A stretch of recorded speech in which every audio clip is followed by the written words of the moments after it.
Ladies and gentlemen, please welcome Sam Handley. Woo! I'm doing all right. I'm really well, thank you, mate. Are you absolutely sure you wouldn't want to use the Lippy station outside to do makeup and, because you've got boss hair and it's just, you're looking slick and... Thanks, mate. I don't feel it, but thank you. No, I'm all right for Lippy today. I'm all right. I'll reserve that for a week. Yeah, reserve that for at least, a few days or something. Yeah. How have you been? You were talking, said we've been busy. Yeah, it's really busy at the moment. Yeah. Work is, picking up. Touring season's really kicking off. Things are looking really good.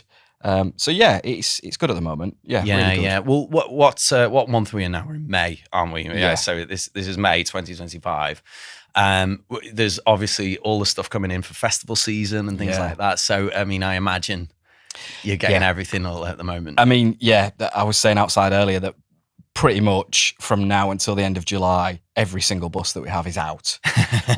There's a few days in between, but everything is out at the moment. I can imagine. There's some really big tours going on that we're privileged enough to be a part of. Really exciting times ahead. Yeah, really brilliant. exciting. No, it's really good to hear. For anyone who doesn't quite know who you are or what you do or anything, would you be able to just kind of go a bit down memory lane and just sort of say who you are, what you do, and kind of how you got into it and how it all started off? So I am the business development lead for Band Services. Primarily, we do luxury sleeper buses for primarily the music industry. It's not just the music industry. We do podcast tours and we do comedy tours and all sorts of other bits and pieces, but 99% of our business is for touring acts and touring bands. We are based in Hull, where all our buses are serviced, taken care of, furnished, you name it, it's all done in-house. And obviously my part in that is to liaise with the tour managers and the management teams and essentially sell the buses to them. Right. To get them on board. We've been around for 25 years. I've not been working for them for 25 years. We've been around for 25 years, started off with one bus, and now we're up to 24. Wow. So we've just had two really exciting additions to our fleet this year. Wow. So we've built two brand new Star buses that are state of the art. So the Star bus, the double decker, is the first, we believe, in the world to run on HVO fuel. Oh, wow. Which is hydrogenated vegetable oil. Yeah. And it reduces the carbon emissions by up to 90%. Of course. And the cost? I suppose so. But it's for sort of more of the greener-minded touring who want to make an impact but not necessarily want to get involved in that sort of greenwashing thing. Yeah, sure. It's a really good way of putting a stop on the carbon emissions because, of course, as we're well aware, touring in a bus is not great for the planet. No, exactly. And you rack up some serious miles, don't you? Certainly, with some of the miles. Yeah. So all our fleet runs on HVO and can run on HVO. But this Star bus is really, really smart and it's just so good to look at. Fantastic. How many did you say? We've got two. So we've got a double deck, which sleeps up to 8/10. And it's got a private artist bedroom in the back with an ensuite toilet and sink and whatever. Wardrobe.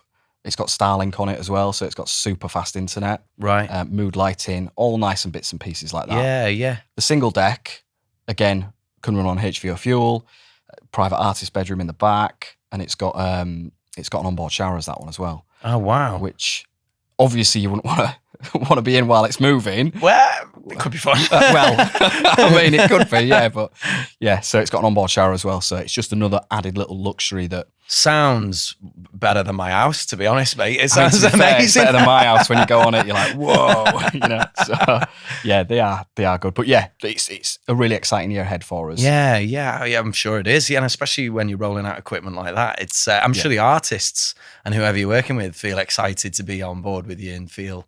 That must feel like the height of luxury if you're touring and things. And I suppose the purpose behind it was that these artists and the movers and shakers spend a lot of time on the bus, so we want them to feel like it's a home from home. Definitely, and it's that touch of luxury and that private space that they can not isolate themselves from, but they can recover. Reset, exactly. Recover and sort of down tools and have a nice little getaway rather than squished into a bunk. Well, that's it. I mean, from touring myself and things, over the years, sometimes they really are just like these caves that you go in and then you just kind of, you just rot away in a corner somewhere and close a curtain. And So I've been there, and I've done the other side of it where you're just in a van around the country as well, which I'm sure you have as well. So it's like, I'm sure having something that's a luxury apartment kind of thing on wheels, that must be amazing for them. Yeah, and like we've got one particular artist who we've seen come through the ranks. So he started off with one bus from us, and he's now up to, I think the last tour he took the Star bus out, and I think there's 5 other buses on that, and he's only getting bigger and bigger and bigger. Of course. It's really cool to see that sort of progression. Yeah, of artists. Well, you're a part of the journey, aren't you? Very much. Yeah, we are, and that's such a privileged position to be in, to watch somebody come in, who's up and coming, to see them flourish and, play like the academies, and then they play the O2s, and then they play the arenas, and then they play in the stadiums. You're like, wow, that's amazing. Yeah, of course.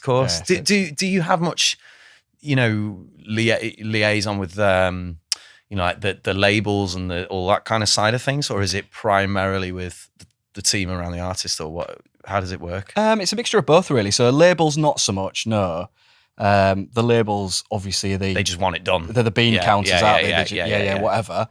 We do liaise with management teams who obviously manage artists and have several artists under them. We liaise with them, but a lot of the time it's through tour managers and just the day-to-day manager of said person, whoever that may be. Yeah, people like Tom Green. Shout out to Tom. People like Tom Green, yeah, exactly. Yeah, exactly. Yeah. So I'm sure, like, when it's a lot of the way something would work, would there be a lot of pressure on the tour managers and things then to get it right, I suppose, from your point of view? Yeah, so that's kind of a crucial linchpin in touring, is the tour manager being really good at their job. Yeah.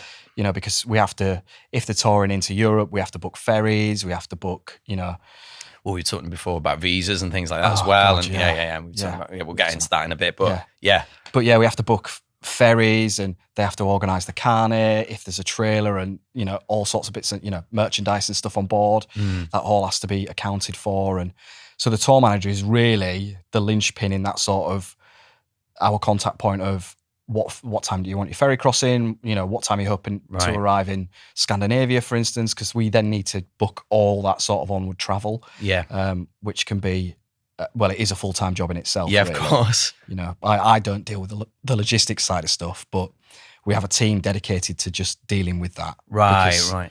They calculate driver's hours, and if there's a double driver needed, or if there's, like I said, ferry crossings or Channel Tunnel crossings or Scandinavian ferry bookings, or it's just, there's so many moving parts. Yeah, that's it. I mean, I did a podcast here with Andy Doherty, director of Adlib Audio, and he was talking about, just in a broad sense, how many jobs there are in the music business, in the music industry. And it's not just confined to the people with guitars. It's of course you guys and the tour managers and the, even the carpenters and painters and artwork and the departments and the dry, everything, the cooks, the chefs, and everything. There's so many things.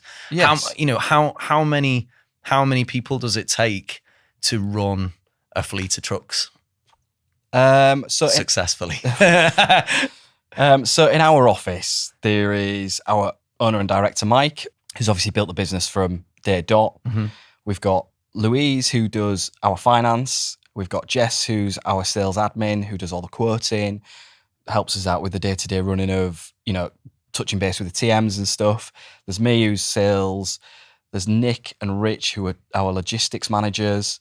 We've then got Breege, who does all our ferry bookings and logistics and transport and books drivers and double drivers and flights for double drivers, which is, that job in itself is a nightmare. Yeah. And then there's Owen, who does he's like our office admin. He does a lot of social media and a lot of bits and pieces around helping us out with, driving license checks and vehicle registrations and stuff like that.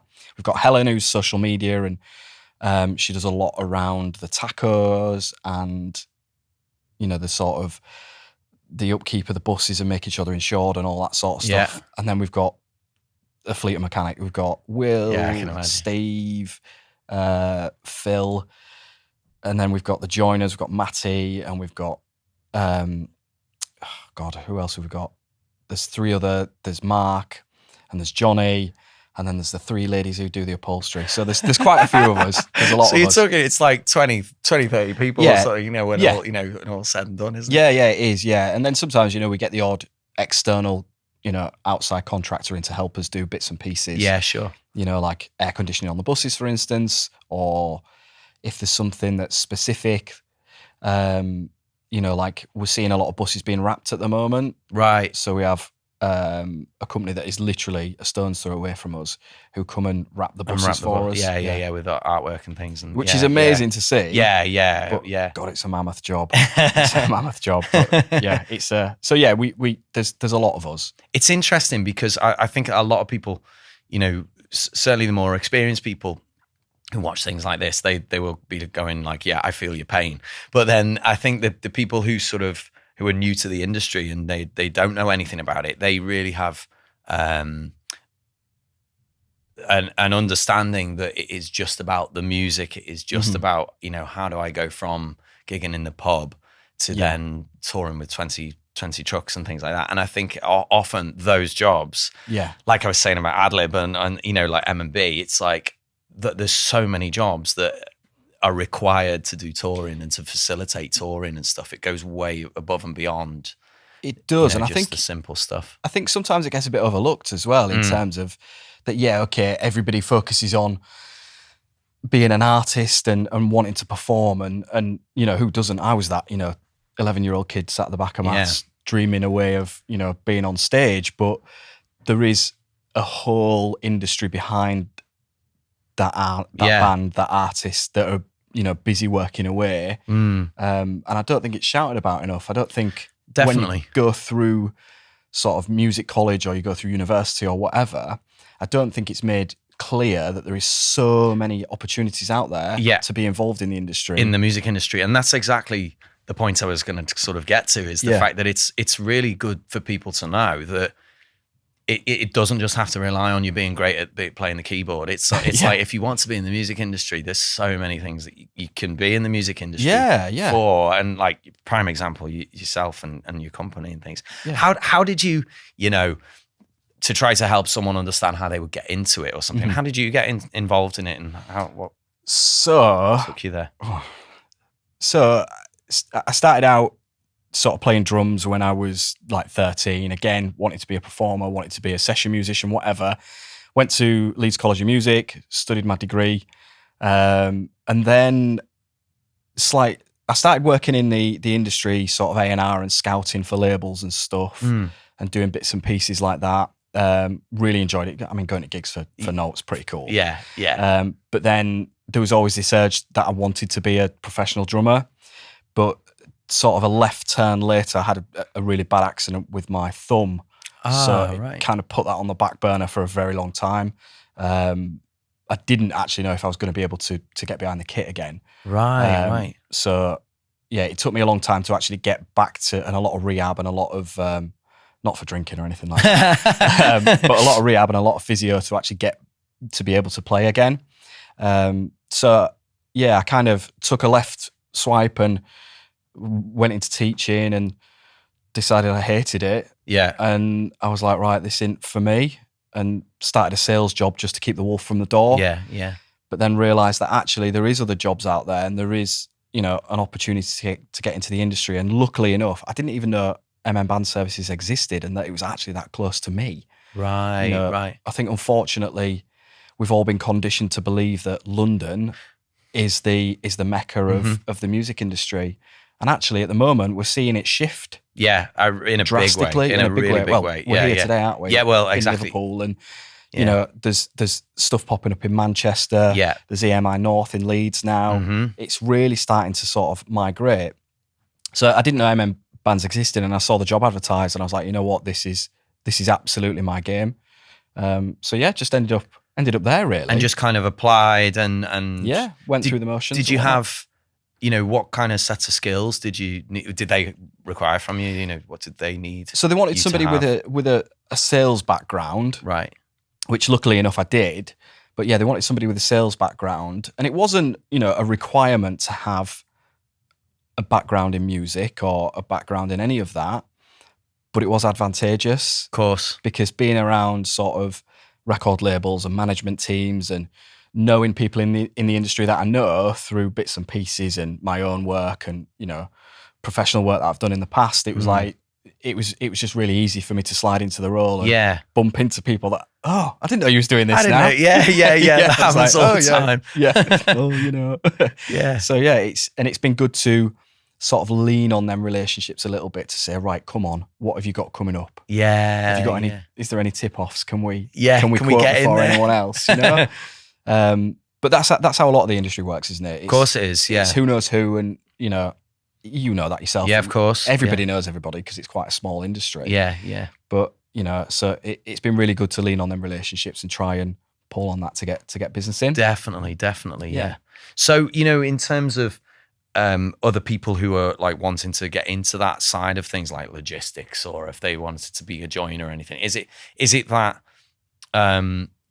would you say it's the being hungry for it that matters the most kind of thing? It's just absolutely, yeah. I think regardless of, you know, your skill set, or if you want to be a set builder or you want to be a logistics manager at a tour bus company, or, you know, we've got our partners at Trucking By, at Brian Yardley's, you know, they're always looking for, and, you know, we are as well always looking for young, hungry talent who can come through the ranks. And, you know, it's always good to start at that base level. And if you've got a passion and an interest in something, then it'll shine through. Definitely. You know, me and Jess particularly are heavily involved in music, and we, you know, eat, sleep, breathe it. Yeah.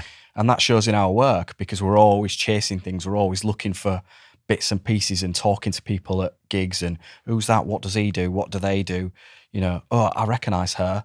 Oh, she works with so-and-so, you know, and it's all about that sort of joining the collaboration, dots. isn't it? Yeah. That's the word. The collaboration between everyone is just, it's so crucial. I mean, I see it just, I don't know, from a writing room right the way through to, you know, how a team gets pitched into a label deal, or how to, you know, like this, like, you know, like even running a podcast, it takes teams of people, doesn't it, to get things to happen. So, you know, for artists in particular, if they're thinking that it's all a ride or die on just how good their music is, the message is probably quite clear that it's well above and beyond that, isn't it? Yeah, and it's interesting you say that about, you know, young and up and coming artists. You know, a lot of them tend to pin everything on being signed to a label, and we need this label deal to push it through.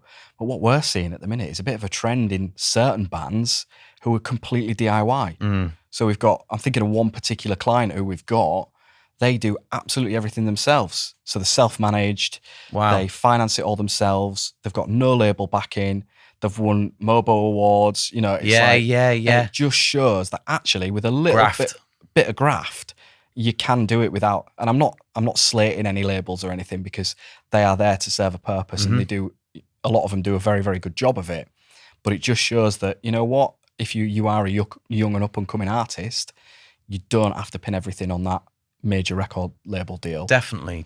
Well, you know, to make use of, say, like your services and things, you don't, you know, M&B doesn't necessarily care where the money comes from or whatever. It doesn't matter, does it? It's just you're a client, aren't you? That's all it is, you know. And it's just, and if we're all there to do a good job, then and that's it. Go. And I think what a lot of the sort of younger, not younger, because I suppose that's the wrong word, but I suppose what a lot of artists and bands think of as a tour bus, they think, oh, it's well out of our price range. We can't afford that. Yeah. But actually, when you break it down and you think, well, you know, you've got a bus for 16 people, you've got a hotel for the night, you've got your taxi, your transport, and your hangout spot. Yeah. All rolled into one big tin can. Yeah. So in terms of costs, you're actually mitigating loads of it by just having it all in the one space. That's a great way of looking at it. Yeah, because people, you know, we hear clients often go, oh, we're just going to do it in a splitter van this year. And you're like, oh, okay. Like, oh God, yeah. Yeah. Driving that across. And the other thing is the safety aspect of it as well. Oh, don't even say. And, you know, you hear horror story after horror story of, you know, a tour manager working all day, advancing shows, you know, making sure everything's running as it should, to then drive a 7-hour drive in a splitter van. Yeah. With no sleep. It's I've been in exactly. Been there and done I've been in exactly that. Yeah, and I remember going over the Snake Pass up north, the Snake Manchester Pass. ways, Yeah. And it was just ice. It was really, really bad weather. And he had like absolutely no sleep and all sorts of stuff. And essentially it was it was dark. It was 3 a.m. or something like that. Ice everywhere. And we were basically nearly skidding because he was just going like 100 mile an hour down the roads because he just wanted to get there. Yeah. But we were all saying, just slow down. You're gonna kill us. Like we want to get there in one piece, you know. Yeah. And there ended up being like a near terrible accident kind of thing. Yeah. But it's true. It's like that must happen all the time. That must happen all the time. You had the Viola Beach tragedy one a few years ago. That was absolutely awful. Yeah. And again, it was, and I'm not, I know when budgets are tight, you penny pinch where you can and you try and save little bits of, money here and there. But I'm not sure now, and I haven't done a lot of research on it, but I'm not sure now that hotel rooms and splitter vans in Europe, I don't think there'll be a massive difference in cost. No. In terms of a tour bus, and we're always open to, if somebody says, I've got a budget of X amount, can you do it for that? Yeah. We'll always negotiate and we'll always say, well, yeah, we can, or actually that ain't going to cut it. Yeah. Especially once you get ferry fees on top of it. Oh, yeah, God. Yeah, of course. Ferry crossings and, bridged crossings. And what people don't realise as well is that, with splitter vans and potentially some other tour bus companies, is that at the end of the tour, there'll be a cost. There'll be an invoice, that's your ferry fees, by the way. Well, as ours is all encompassing. Right. So the only thing that you would pay for out of your own pocket once you've paid for the bus is driver buyouts. Right. At 30 quid a day if there's no catering.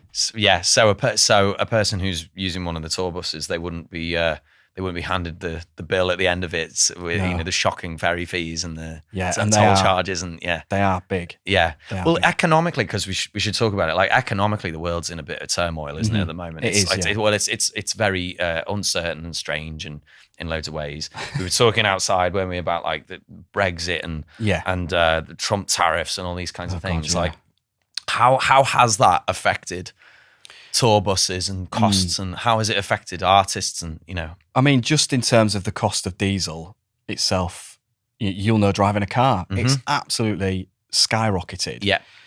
So that's affected us, meaning we have to pass that cost on. You can't fill a bus up on fresh air, can you? No, exactly. So that's impacted our costs, and it's impacted everybody's costs. In terms of Europe, it's a sticky situation for us at the moment, because you think you've got a bus full of 16 people potentially crossing borders during a night time. It can be 3-4 in the morning when they're actually crossing German borders or Austrian border, whatever it is. They have to get up. Yeah. And get out of the bunks and show the passports. Right. And it's, you think if you've been on stage that night, you've probably been in bed 2 hours. Yeah. And they're like, right, come on. Get up. Sign the forms. Yeah. Yeah. That's a real sticky point for us, because nobody wants a grumpy artist, do they? No. And you can imagine it happens, artists who haven't had sleep and stuff like that. Yeah. What we're seeing now a lot of is really good tour managers sort of looking at timings and thinking, right, well, the band will be asleep or the artist will be asleep at this point. If we drive for X amount, we'll probably get to the border crossing at this time, meaning they've had a decent amount of sleep before they have to sign whatever papers or something. Yeah. So that's it's really rubbish. Yeah. Because before Brexit, it was just a free travel policy, wasn't it? You could just do whatever. Crack on. Yeah. Just drive. It's cool. Yeah. Obviously with limitations, but yeah, just crack on, get it done. It's fine. And there's also the rule now about the 180-day rule, which we was chatting about outside. We have to be really careful of that, because our drivers can't be in Europe. I think it's 180, 90 and 180. I can't remember the rule. It's very complex and very annoying. Mm-hmm. But pre-Brexit, you could spend as much time in Europe as you wanted. But now there's this in force that means if our driver's out for 3 or 4 months, which happens on a European tour, we have to fly another driver out because he runs out of European days. Right. And that also includes if they go on holiday, which everyone's entitled to. Of course. So if they go on holiday a couple of times a year, we are absolutely up against it then. Yeah, because we've then got to wait a certain amount of time for it all to reset again. Right. And we have to monitor that at our end, and it's an absolute pain. monitor. Yeah, I can imagine. So it's just it's a nightmare. And one of our partners, Kevin, who works at Brian Yardley's, he's often in the House of Commons discussing this. Right. Because they run the trucking company. They see the same problem as well as that. When you're trucking stages all over Europe. Yeah. Like, why aren't they allowed to just get it done? Do you know, if you're out on a tour for 3, 4, 5, whatever it is. Yeah. What's the issue? Yeah, you know? Quite right. Yeah.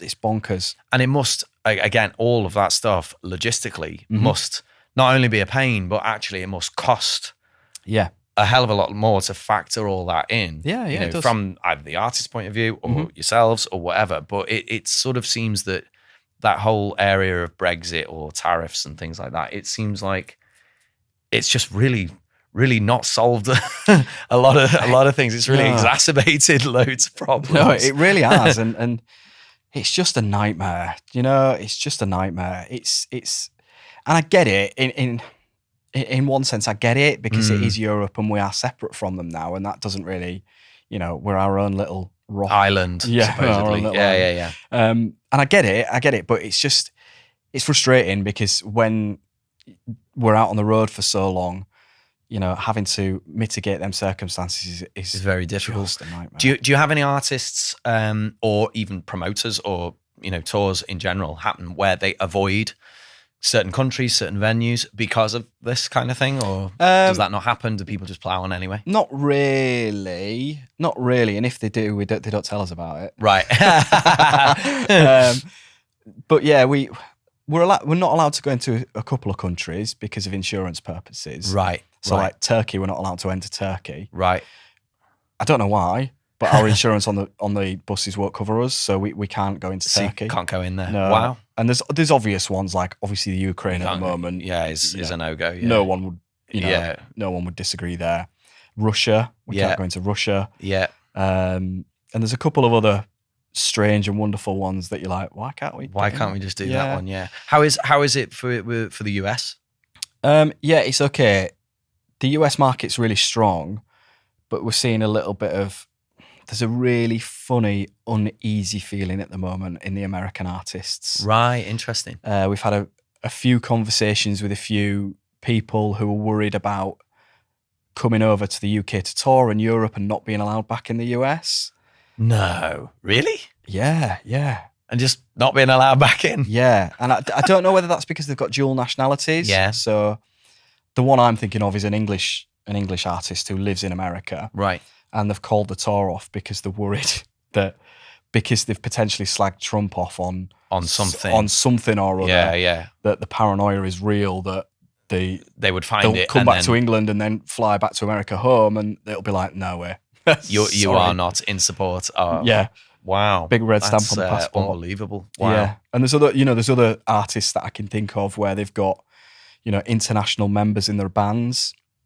Potentially, let's say like South American or, Brazilian or whatever. And they live in the US, but they're worried that coming on tour, that they'll just get stopped at the border. Yeah.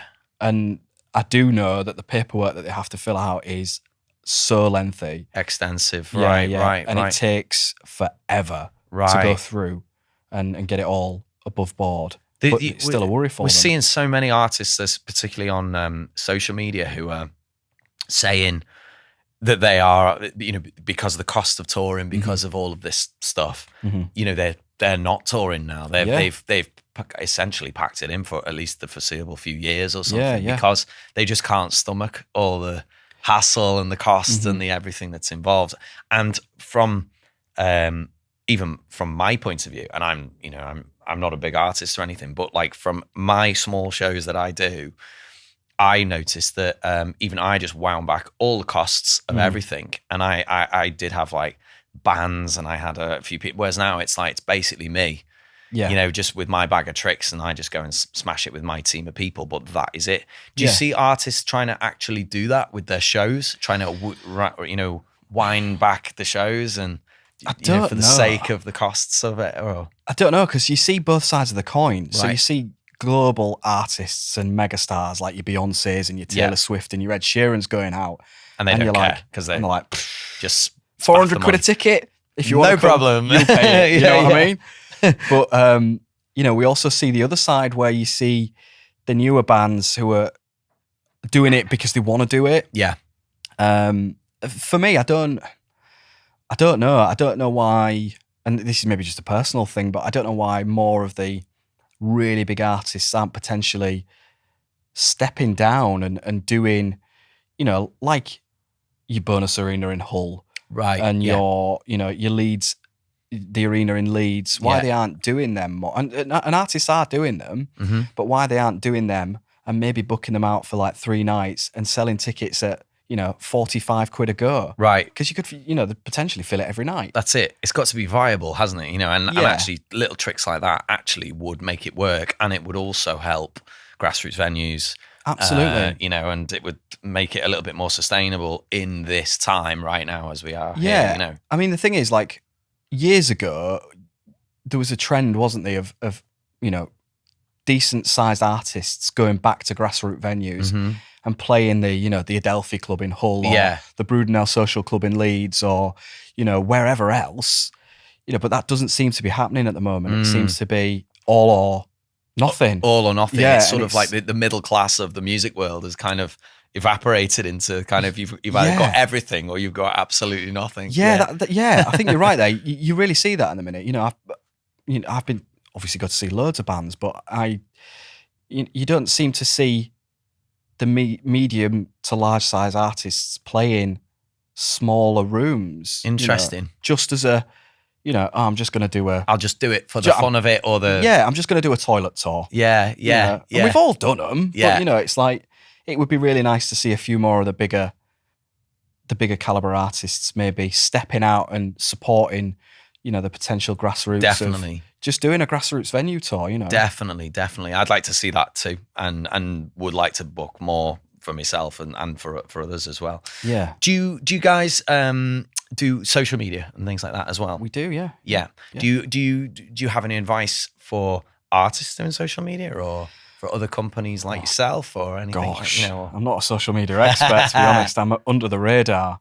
I don't really do social media myself, so I've got no advice on it. I suppose the advice I would give to any sort of new up-and-coming artist would be make sure that your streams look good. In terms of Spotify or iTunes or whatever platform you use, make sure that the streams look good. It looks healthy. It looks healthy, and that your Instagram and whatever else you use looks good, and that you've got followers and whatever. Would you say that all of that side of things has any impact at all on the way you would decide to book or not book an artist?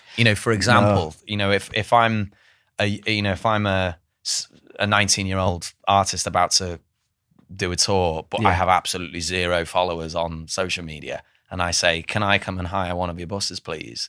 Does that have any impact at all, or are you just like up for it? It doesn't matter what. Don't matter. Not to us. Not to us, because how do we know that young 19-year-old songwriter isn't the next John Lennon, for instance, or the next Bob Dylan, or we just don't know that. He might not have, they might not have any social media followers, but they might have some banging tunes. Yeah.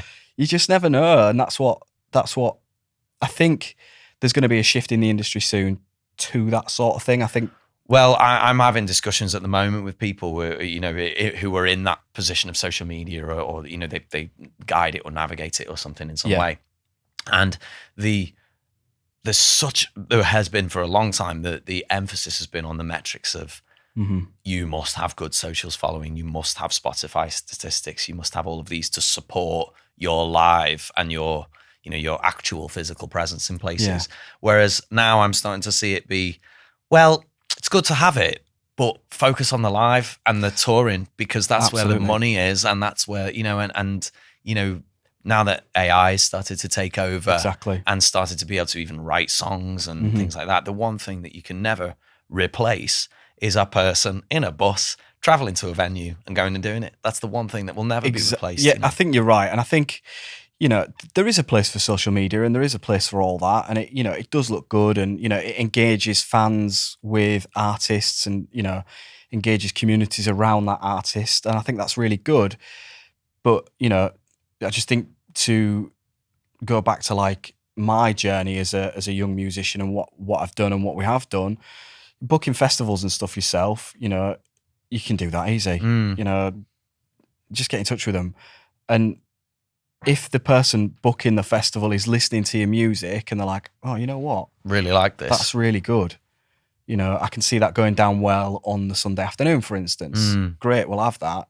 So I think the point there is that make sure that if you are recording anything, that it's decent, that you've actually spent time and effort, and not necessarily money, but time and effort on decent production, and have some decent sort of, have a decent video to follow it. It doesn't have to be a video of a song, but it can be like a reel, like a snapshot reel of highlights of, whatever. It doesn't have to be anything in particular, but it looks really good when you're applying to festivals. Definitely. And just increasing your profiles in. So it's got to be fun, hasn't it? And even for the people in the offices and in the, booking the trucks and all that kind of stuff. It's got to be something where, regardless of the money, it's got to be fun for everyone, hasn't it? Because otherwise, why are we in this business? Of course. It's hard enough without the fun element, Yeah. Speaking of fun, who is, we're getting the juicy gossip here. Who would you say is like a, who... You've toured with loads of people. Who's like your favorite? Have you got some brilliant artists that you're particularly proud of, or anything like that? Yeah, there's a few. Yeah, there's a few. Yeah, am I allowed to name drop? You name drop, mate. Yeah, that's what I want. I feel awful name dropping. I feel I'll kick it off. So Tom and I were talking. Tom Green and I were talking, and he was saying, "Oh yeah," and you've recently. I don't know how true this is, but you've recently done something with Teddy Swims. Is that right? Yeah, he's one of our favourites. Kick us off with Teddy then. Go on then. Teddy's great. He's one of our favourites. He's the one who came from one bus and is with 5 buses now in the Star Bus. Superb. So, I mean, the Star Bus was kind of born out of that because he said he wanted a Star Bus. So he was like, you know what? Let's do it. If it's for Teddy, we'll do it. We get on really well with Curtis, his tour manager. Yeah. Absolutely top bloke. He's brilliant. Les, who drives Teddy, has driven him from the start. He's like his best mate. Bless him. They're really, really good friends. So yeah, it's lovely. It's really, really nice because, when they come on board, that everybody's going to get looked after, that it's going to be really fun for everybody. Yeah. It's just like a big family all getting together. Yeah. And I've been out and seen him a couple of times when they're on the road, and I've, met up with Curtis and we've had a natter and stuff. And it is like one big just touring family. Brilliant family. Yeah, brilliant. It is really good and it's really nice. And it's really nice to see that as big as he's getting, that he still treats people exactly the same. And right. I think that's essential for an artist. Oh, I think so too. I mean, it kind of goes back to the conversation we were having at the beginning. It takes so many people to make it work that it's just impossible if you're an arsehole. That's exactly it. You can't be an arse because, if you piss one person off, guaranteed he's going to tell somebody else. Yeah. And before you know it, there's, you've got a mutiny on your hands, haven't you? It's over, isn't it? That's it. Yeah. But yeah, Teddy's lovely. We love Teddy. He's an absolute pleasure to work with. Nothing's ever an issue for him. And we always really look after him. Brilliant. So there's a few others that we really like working with. Go on, you can name drop me. Go on, give us one more. Go on. We really like working with the James team. Yes. They're really nice. Yes, nice. Tom Cleary, who tour manages them. Yeah. Absolutely top bloke. Real straight down the line. Calls a spade. But that's how we like it. Yeah, because then if there's an issue, we sort it. And that's how we like to work. So yeah, Tom's a really good guy. Just trying to think of who else. Olivia Dean's team. I remember you saying about Olivia Dean. Lovely. Yeah. Sarah, who manages Olivia, is just absolutely lovely. Brilliant. We get on. We get on great, and it's always a pleasure having her on board. And I imagine with all of the artists, I imagine it's all going to be the same. So lovely team, lovely people, great to work with, or whatever. Here we go. I've uncovered the goss now. Yeah. Oh God, here we go. I mean, look, in any business, whatever you do, you're going to get people who you clash with. And whether that's they clash with the driver or, the tour manager's not quite ready yet. Right, Potentially they've been thrown in at the deep end and they are like way above the red. Yeah. And you can tell when they're on the phone panicking, like, I don't know what I'm doing. You're like, right, okay, just calm, chill. Yeah, just have breathe. a word with the driver.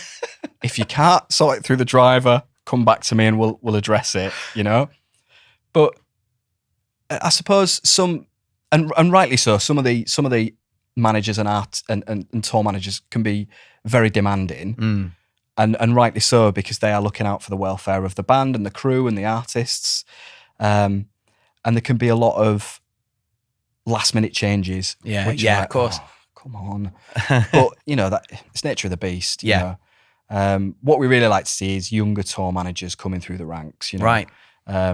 We worked with Chapel Roan last year. Yes, I remember. In fact, you were telling me about that on the call we had. Yeah. And Sophia, who tour manages Chapel Roan.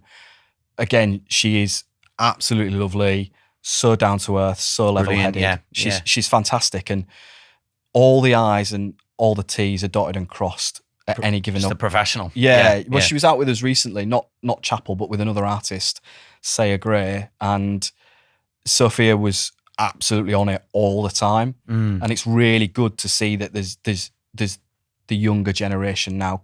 I say younger, I'm still young, but the younger generation coming through, and actually doing that. So there's, you see the really old school guys who've been doing it 30, 40 years, who are really set in their ways. And I've done this for 40 years, I'll tell you what to do. I'll tell you how and that's fine. Tastes. We're like, okay, no problem. And then you see the younger generation who are like, right, how do we work this between us? How do we make the tour work as smoothly as possible? Do you think that's a generational thing? Do you think is that, like we talk Gen X, Gen Z, millennials? So, do you think it's something in the psyche? Is there something I happening? think so, yeah. I think when, the likes of Tom and the likes of Tom Green, that is, and the likes of Sophia and the likes of the younger ones that we work with are so open to having conversations about whether there's a problem or they need to address an issue or they don't know where to park or, all that sort of stuff. The more open to saying, it's more willing to hold their hands up. Hey, look, how do we sort this? Interesting. Whereas the really seasoned guys, and that this might just be an experience thing, is like, no, we can sort that.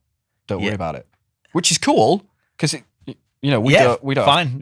You do that. Yeah. Whatever. Less we have to deal with you. It's your tour. You do it. Yeah. But it is nice to work with, work alongside closely with the TMs and hopefully and the production managers and stuff to get it sorted. So definitely, that's really nice.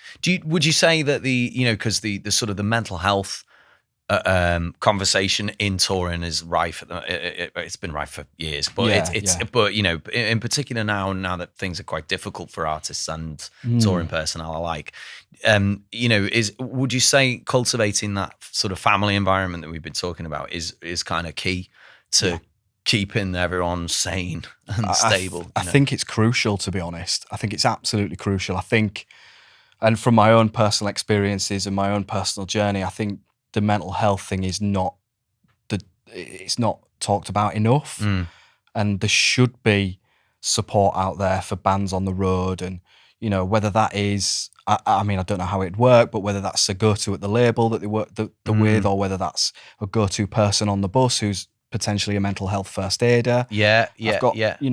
There are label services starting to roll out now, and I've seen it in certain labels where they are starting to provide those things and say like that's a part of the team, and a psychologist or something like and I think that's that can only serve as a great thing because touring it's grueling, it's lonely, it's it's hard work, it's you're not eating properly because you're darting from venue to venue. You're not sleeping properly. You're on the beer. You're not seeing any of the close support network that you normally would, like family and things like. You're just away, aren't you? You're away, and you're in the jungle. Exactly. Yeah, you're in the jungle with potentially 16 other people who let's be honest, might be mad as a box of frogs. Yeah, completely. I've been there, and they usually are, aren't they?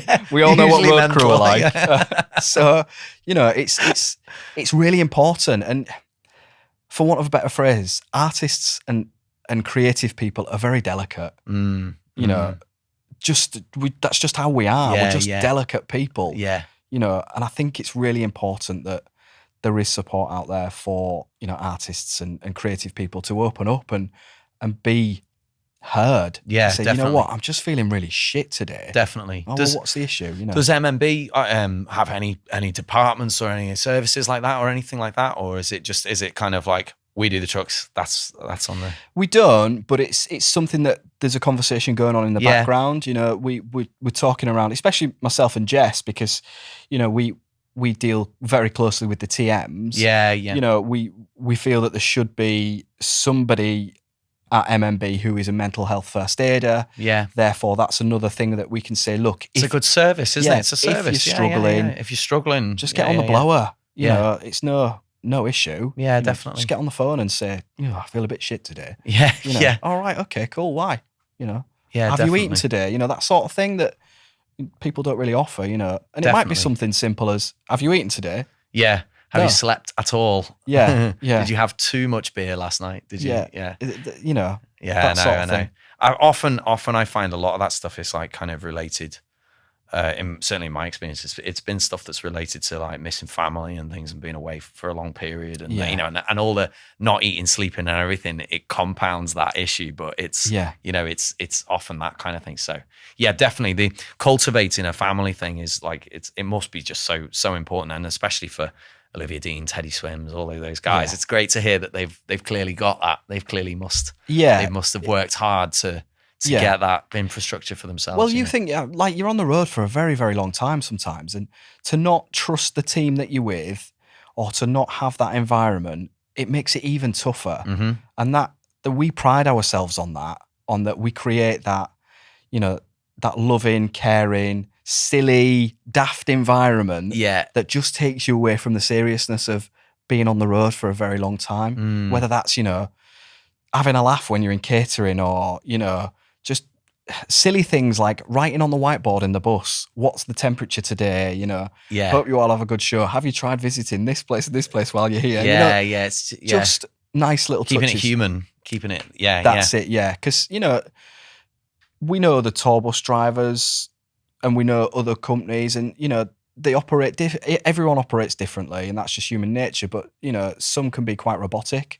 You know, the driver is the driver and that's it. And we aren't like that. You know, our drivers are real life people with families, with, you know, who want to personalities. And personalities, sometimes too big of personalities, but, you know, that's why we try and hand pick certain drivers and certain tours for certain people. Yeah. So like Teddy with Les, asks for Les all the time because they get on so well. Billy drives the crew bus because all he does is absolutely rip shreds out the crew. Yeah. It's a constant piss take in the best possible way. Yeah. And you know, we try and match every job with the correct driver because you look at the band and you think, right, they're a deathcore band. So right, who do we match with that? Probably best not putting so-and-so on it because, you know, he usually likes driving the country artists. Yeah. But if we put them on it, they're a metal fan. Great. That'll work. Yeah. It's so mad, all the considerations, you know, even down to who's a good driver for this, you know, rabble. Yeah. And most of the drivers are like, oh, I never watched the concert. Like, did you go and watch the show? Nope. Why would I do that? It's usually the answer. Why would I do that? It's like, oh, come on. What are you doing? Yeah. So no, we do pride ourselves in that. Yeah. I bet. Well, wrap us up then, Sam. So you know, if someone's looking to, you know, they're watching this and they're saying this all sounds amazing. I'd love to get into the music industry. I'm not interested necessarily in being an artist or whatever. You've convinced me. I'd love to get involved with MMB, or I'd like to, you know, be a part of that kind of wider touring circuit. How would a person go about doing that? And, you know, how would they be the next Sam? I'm not sure anyone would want to be the next me. But, you never know me. I think just reach out to people. Yeah. Reach out to us. Send us an email. Look, I'm really interested in getting involved. Okay, cool. You know, reach out. Just go network. Yeah. Go network. Find events like, you know, the Greener Futures conferences or, anything like that you can attend and there's going to be industry bods, just go. Yeah. Ping them an email. That's what I did when I was wanting to get into A&R. Just emailing A&R managers, and you've just got to stick it out. Yeah. Eventually, something will come, So just reach out to people, network, ask people, hang around at gigs. Yeah. Hang around. Yeah. Talk to the merch team. Yeah.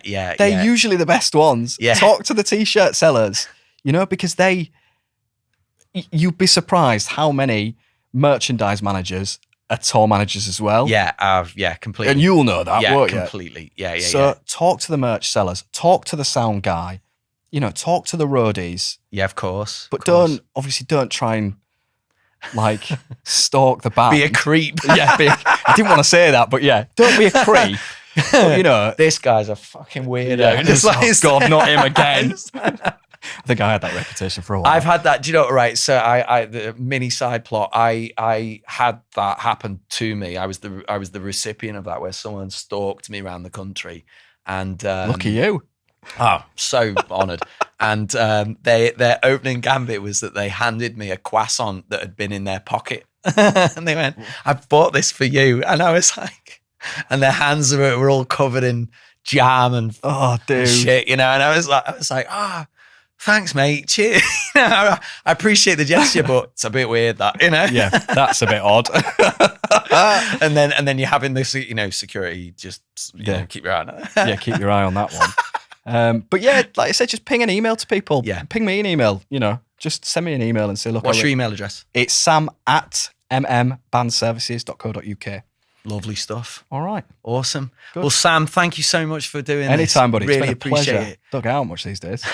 Well, let's go and have 20 beers and then we can sort you out. All right, matey. Lovely. Thanks again, Sam. No Cheers. worries. Anytime.